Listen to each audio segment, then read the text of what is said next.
नमस्कार स्वामी भक्तांनो. आज आपण पाहणार आहोत स्वामी समर्थांनी प्रेम आणि करुणा यासाठी भक्तांना कोणते मार्गदर्शन केले, कोणत्या शिकवणी दिल्या. स्वामी समर्थ म्हणतात, प्रेम हा प्रत्येक नात्याचा पाया आहे. इतरांवर प्रेम करा, त्यांच्या भावना समजून घ्या आणि कोणतीही अपेक्षा न ठेवता मदतीचा हात द्या. जेव्हा तुम्ही दुसऱ्यांच्या दुःखात सहभागी होता तेव्हा त्यांच्या मनात तुमच्याबद्दल आत्मीयता निर्माण होते. स्वामी समर्थांनी नेहमीच प्रामाणिकपणावर भर दिला. खोटेपणा, फसवणूक किंवा दिखावा टाळा. तुमच्या कृती आणि शब्दांमध्ये पारदर्शकता असेल तर लोक तुमच्यावर सहज विश्वास ठेवतील आणि तुमच्याशी बांधील राहतील. दुसऱ्यांची सेवा करा, परमेश्वराची कृपा मिळेल, असे स्वामी समर्थांचे तत्त्वज्ञान होते. इतरांच्या भल्यासाठी निष्काम सेवा केली तर लोक तुमचा सन्मान करतील आणि तुमच्याशी जोडले जातील.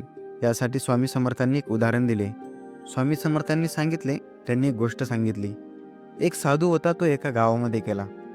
त्या गावामध्ये तेथील लोकांनी त्यांना चपला म्हणजे आपले पायातील जोडे फेकून मारले. त्यांना चपलांचा हार घातला.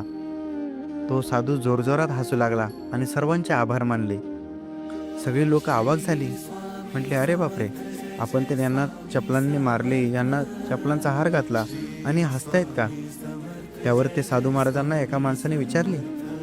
त्यावर ते साधू महाराज म्हणले, अरे मी अगोदर इतर गावांमध्ये गेलो, पण तिथे मला साधं कोणी पाणीसुद्धा विचारलं नाही की माझ्याकडे पाहून कोणी कुत्रीही भुकलं नाही. उलट तुमच्या गावामध्ये येण्या अगोदर मी देवाकडे प्रार्थना केली होती, देवा, उन्हामुळे खूप पाय भाजतायत रे, एखादं पादत्राण तरी दे रे देवा मला. परंतु देवाने माझं एवढं ऐकलं की हे पहा, माझ्याकडे आता किती पादत्राण आहेत. अरे ज्याच्याकडे जे द्यायला असतं तो तेच देतो.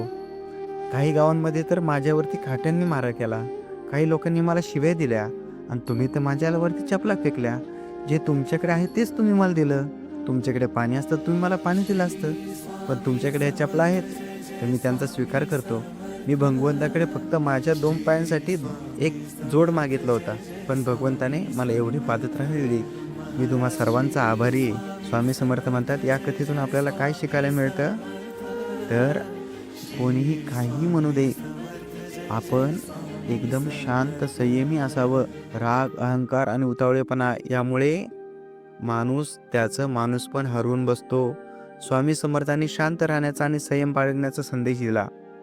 शांतता आणि सहनशीलता ठेवून संवाद साधल्यास लोक तुमच्याकडे आकर्षित होतात.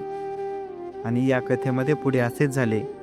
इतर लोकांना स्वतःचीच लाज वाटली आणि सर्वांनी त्या साधू महाराजांचे पाय धुतले आणि त्यांची क्षमा मागितली आणि त्यांची निस्वार्थपणे सेवा केली. स्वामी समर्थ म्हणतात, क्षमाशीलता हीच खरी ताकद आहे.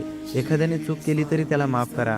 तुम्ही क्षमाशील असाल तर लोक तुमच्याजवळ राहण्यास प्राधान्य देतील आणि तुमच्या नेतृत्वाला स्वीकारतील. परंतु जर एखादा एक चूक सारखी सारखी करत असेल आणि जर तुम्ही त्याला दरवेळेस माफ करत असाल तर इथे तुम्ही चुकीचे आहात. आपण एखाद्याची चूक माफ केली तर ती 1, 2, 3 वेळा ठीक आहे. आपण तेवढी क्षमाशीलता बाळगू शकतो, तेवढा संयम बाळगू शकतो. परंतु एखाद्या व्यक्ती त्याला कितीही समजून सांगितल्यानंतर ती चूक पुन्हा पुन्हा करत असेल तर त्याला दंड हा दिलाच पाहिजे, त्याला शिक्षाही झालीच पाहिजे. परंतु आपण या पातळीला जाण्याच्या अगोदरच कोण कोणत्या पातळीचा आहे हे अगोदरच ओळखावे आणि पुढे मार्गस्थ व्हावे. यातून आपल्याला हे शिकायला मिळतं. स्वामी भक्तांनो, स्वामी समर्थांचे विचार फक्त आध्यात्मिक उन्नतीसाठीच नाहीत तर समाजात चांगले संबंध प्रस्थापित करण्यासाठी उपयुक्त आहेत. प्रेम, सत्यता, सेवा, संयम आणि क्षमा या 5 गुणांवर भर दिल्यास आपण कोणाच्याही मनात स्थान बनवू शकतो. त्यांच्या वागणुकीनुसार आचरण केल्यास जीवन आनंदी आणि शांत होईल. तुम्हाला जर हा संदेश आवडला असेल तर इतरही स्वामी भक्तांना पाठवा. या चॅनलला सबस्क्राईब करा आणि या व्हिडिओला लाईक करा. श्री स्वामी समर्थ.